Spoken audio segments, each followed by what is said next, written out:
I just might be in your hood.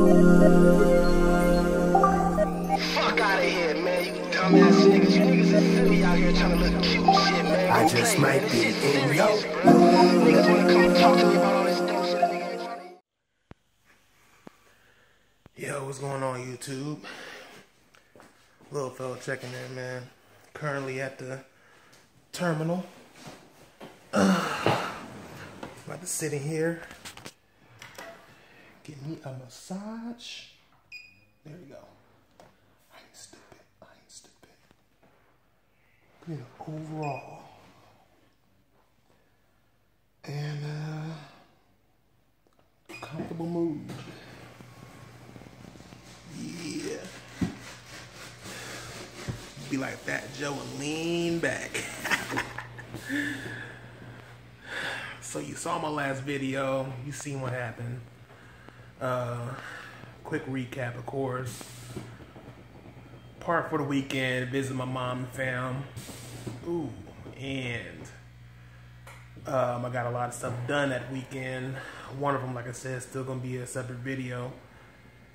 And came back to my truck to leave, to head out, to get my load, to get it moving down to Tennessee. And next thing you know, boom, somebody hit my truck. Now, who was it? Only one truck parked next to me, and it was a Walmart trailer. That's all I saw was a Walmart trailer. I believe I said this in my last video. An update on that one, I did call Walmart, open the claim, and they said they'll get back to me, which they did. And what they was able to tell me is that it was none of their Walmart drivers. So with that being said, they told me that it had to been a outside carrier who was leasing a Walmart trailer, and they told me they don't keep track of those. Ain't no telling what they really do know or what they don't know. But what do you think? Do you think they keep track of all the Walmart trailers? I just think it seems kind of far-fetched to know that much, but that's the limit of the knowledge that you can tell me. So, as far as the update on the truck, I do have some news, and I'm going to tell you what I know now, and then I'm going to make some phone calls to get more details on it. And from what I'm seeing, there was a big runaround with the towing company that towed the truck. So here's the thing. They are going to tell me that they didn't want me to pay for it up front when they hooked up to the trailer. Hooked to the truck, of course. And that total was $750 to tow it 30 miles to the dealership. Now, the reason why they couldn't deliver to the dealership that night, because it was Sunday, it was a holiday weekend. So they was like, well, we'll keep it at our storage yard, and then we'll deliver it first thing Monday morning. That was an understanding. Or I could have let it sit there Sunday night looking like that and just called them in the morning and have them deliver it. I wasn't going to do that. So I let the insurance company handle it. Keep the $750 in my pocket for now. And what happened Monday morning, I opened up the claim, called my insurance company. They got everything set up, and I let the day progress all the way into the afternoon. I called the Freightliner dealership and asked them, do they have that truck, just to check to see if they had it or not. And they called me and said, no, we don't have it. We never checked it in. We never written it up. So I was like, let me call the towing company. What the towing company told me was that they were waiting on the insurance company to pay them to deliver the truck or have an adjuster come out and look at it. Now, I've spoken, well, the adjuster actually called me, and he basically told me that I'm not going to no tow yard to look at it. I'd rather look at it at Freightliner, which makes a lot more sense. The insurance company cut a check. The issue was that they had to FedEx it to the towing company, and I can take a day or 2 days at the max. So with it being Monday afternoon, they wasn't expected to get the FedEx check until Wednesday. Fast forwarding, Wednesday afternoon, they towing company knew to tow the truck to the dealership, and the whole back and forth with this is like, why don't y'all just take it there? Freightliner can cut your comm check, or make some kind of alternative. But I need the truck at the dealership so it can get going. I mean, I need to get back in my truck.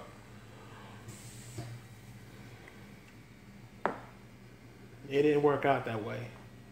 It really didn't work out that way. Thursday, they got the FedEx check. They delivered to the dealership Thursday afternoon. Now I'm trying to see what's going to be done. The insurance adjuster did look at it Thursday afternoon. And from what he told me is that he started the truck. It sounded like it was fine, which it isn't, because the first 2 minutes of me starting it, it was smoking. It smelled like burnt metal. You know, the coolant leaked out. So there had to have been something wrong with it. Now, the adjuster couldn't get under the hood. I couldn't either. But a good adjuster would have broke that latch and popped that hood open so he can itemize everything he needs to be fixed on that truck, especially when it's in that Freightliner, but he didn't do that. But there's no worry, because when the body shop gets their hands on it and gets in that hood, they're going to see what needs to be fixed, and they're going to tell the insurance company or tell Freightliner, and it's going to get like another adjustment or estimate to put on top of what they already have. I know that I need a hood, a bumper, the chrome monies that go in both, headlights, fog lights, possibly the wire harnesses, maybe a radiator, an intercooler, a condenser, kind of just a couple things that I know I need besides the aero flow below the bumper and whatever little rubber pieces they have in the hood for the aerodynamic stuff. I don't know. The parts alone, from my calculations of me looking online, is around $6,000. That's not including labor. That's not including the paint job, because they're going to have to paint the truck too, to color match it. Now I'm waiting Monday, which is tomorrow, to get a better idea what's going on. So that's much I can tell y'all right now. So I'm gonna flash forward to that. So I know I said Monday, but I was busy Monday. So now I'm going to call the insurance adjuster to see what he came up with, because actually I did call him Monday, but I called him outside of his office, so he really couldn't tell me much. But he told me something I didn't really want to hear, and I want to hear him say it again. So hopefully y'all can hear this.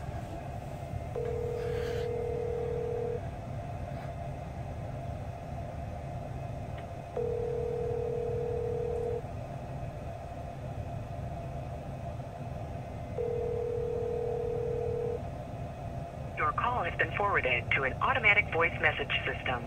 N.L. Litz and Associates, Norbert Litz. Is not available. At the tone, please record your message. Well, couldn't get his attention. We gonna have to try this again.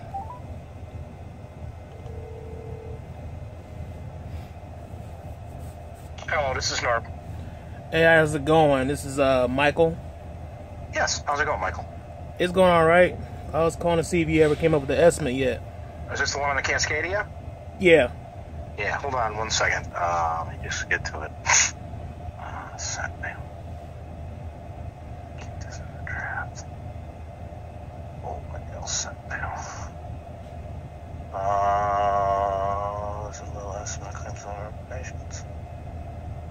$7,776.79. It was sent to the insurance company for their review. Also, the shop has to look at it and tell us if he's okay with it. But right now, we're looking to pay you that less your $1,000 deductible. If there's anything else wrong with the truck, they need to call us. But we did send it into your insurance company for their review. It's their step now to get you a payment.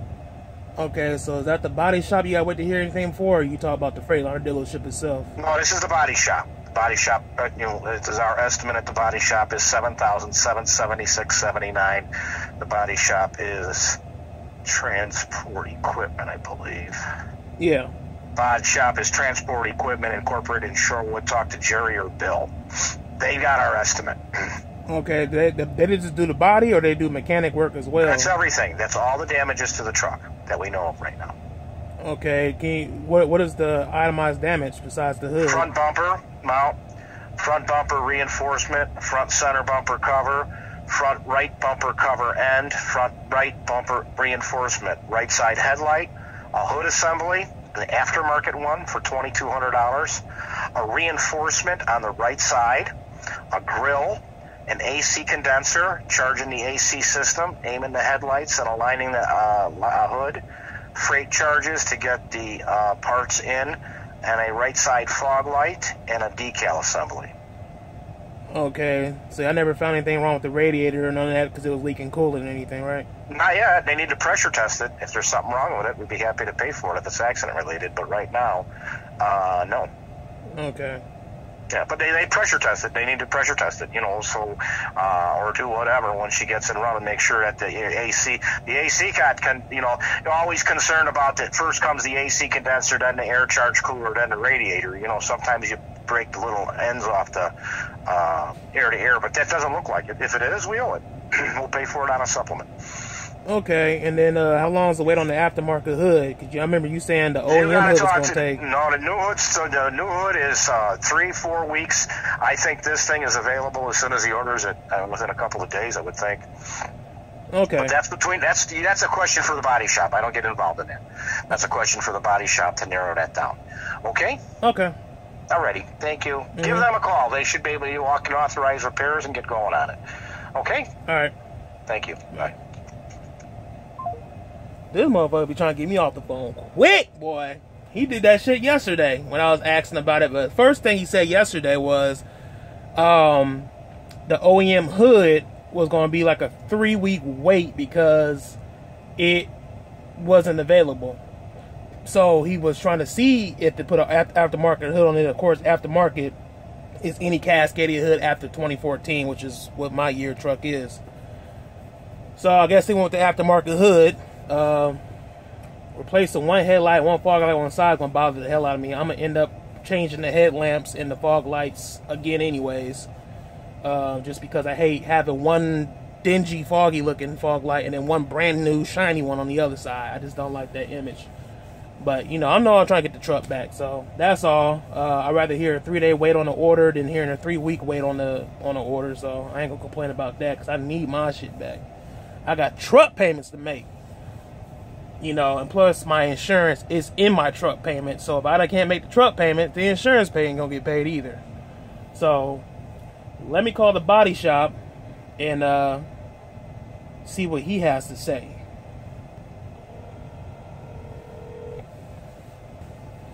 Transport Equipment. How's it going? This is Michael. I'm calling about the Cascadia. Yeah, we're working on estimates coming through today. Yeah, I just got off the phone with with Nord, and he said he sent it over. It just came through today. Yeah, Sean got it done about 12 o'clock. So we're on it. We'll be on it soon. Okay. Okay. Yeah, we're not going to dispute it. It looks good to us, so we'll be getting on repairing it. Okay. Okay. Anything under that hood messed up, please let them know because they never looked. So. No, I will. That's the first thing I'm going to do. Okay. Okay? All right, thanks. All right, you're welcome. Bye. Well, that one's a little more shorter conversation because it was just that simple, I guess. Get started on it. I'll probably check back with it Friday to see what they have done to it so far, and then go from there. So that's my update on my truck. Stay tuned, because I know I haven't put the video out for over a week, but that's just because me doing this. And that's another thing, I've been doing the FedEx run still. I'm not sitting in Illinois rocking back and forth crying, holding a stuffed animal or anything like that. I'm actually in another loaner truck right now, as you see the thumbnail, and I'm still running FedEx. The downside is I'm getting company pay, which is nothing, but it's better than actually nothing. Just enough to kind of get me by until my truck gets repaired. And once I get it back, I can get back to making the real money. So I just really been maintaining, going back and forth, dropping and hooking, getting plenty of rest, and that's really the deal about that. So I'll come back at y'all with some more stuff. Don't even worry about it. I done saw some comments. Let me see if I can look real quick, because I'm gonna start answering comments. Sometimes I don't get time to type everything. Let's see. I don't know if I should just respond to one video or a different one. I'm getting different comments on different videos all at the same time. First off, from Anthony on a different video about my cell phone video. He says to try out Cricket that runs on AT&T. I'm not doing Cricket. I've tried Boost. They was good for so long, but when you're traveling all over the road and you lose signal, drop calls, whether you want to be able to use the online feature to get on the internet while on the phone or send pictures while on the phone, there's certain stuff that I need, and I need the best. If I haven't said in that video, I'll say it again. I have Verizon service, but I also got T-Mobile hotspot and Verizon hotspot, and that keeps me covered everywhere under any circumstance if I need to get online to do whatever I need to do. Let's see. South Jersey. Okay, that was about the towing and hooking. That makes a lot of sense, and I agree with you. I've never had my truck towed before, so anything that goes on with my truck, as long as I'm paying for it, whether it looks simple, common sense, or just straightforward, I still ask questions anyways, because I want to be able to explain it to somebody else, or if a situation happens again, I want to be able to already understand why they're doing it that way, or if they're doing it wrong, I want to be able to correct them. So that's usually why I ask people questions, even if it sounds stupid. I still ask some questions. Shout out to Jeremy J. Racks. Hey man, like I said, lease purchase, the last thing I'd ever do. But I did it to get where I'm at now. So it does work. You just got to have a plan in your head, man. So big ups to you trying to get your own truck. You know what I'm saying? Todd Kraut. Him, along with a lot of other comments on that video of my truck being towed about the camera situation. I'm definitely getting a dash cam when I get my truck back. I had a subscriber who actually referred me to a specific dash cam, and I'll share that with you when I order it and get it in my possession. It's supposed to be a $90 camera. It's motion sensor, so anything goes in front of the truck, that's when it starts recording, which is great. I don't have any more details about it. I just briefly looked at it. I haven't ordered it yet, but I will order it here shortly. Just want to know when I get my truck back.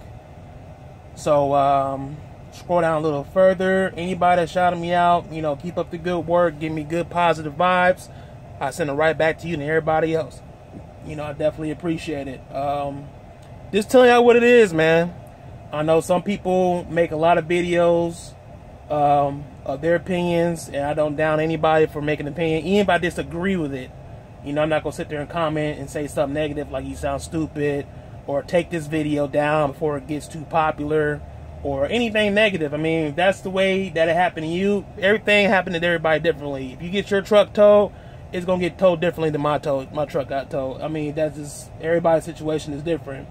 Unless we're in the same spot at the same time on the same day, it could be something different. One dude, Mac the Trucker, he asked me, did I get like a truck rental? No, one big thing about when you do get a truck, when they do offer you insurance, or when you do search for your insurance, try to see if you can add a truck rental on your insurance policy. Just like on your car, you got Enterprise, you get a rental reimbursement. So you can get a truck rental reimbursement on your insurance policy for situations like that, because you don't want to be in a position where you can't run at all and lose kind of money and your bill's still cycling around. And also, you don't want to be in a situation like mine where you can get a truck. Luckily, I'm blessed that I do have a truck. Don't ever get it wrong. But you're not making the same money. You're making a third, which I'm making a third of what I was making when I had my own truck. So you really don't want to make less money doing the same thing, because it will mentally bother you while you're driving. You know, sitting there saying, well, I'm losing $1 a mile, or $1.50 a mile, or $1.90 a mile doing the same thing I could have done in my truck, you know, if it wasn't down or in the shop or whatever. So I don't have that on there. I didn't need to rent a truck. I would wish I could have rented a truck, but that's just not my case scenario, and that's something I got to deal with until the truck is paid off, or until I trade it in and then redo my insurance. But definitely the next time I get a truck, I make sure I do have truck rental reimbursement on it. Other than that, y'all, thanks for watching. I know the video was long. I'll try to keep it short. I always try to keep it under 20 minutes any chance I get. If it goes over 20 minutes, you know, I apologize for it. But thanks for supporting my channel. To all my new subscribers, stay tuned. And I'll holler back at y'all in a minute.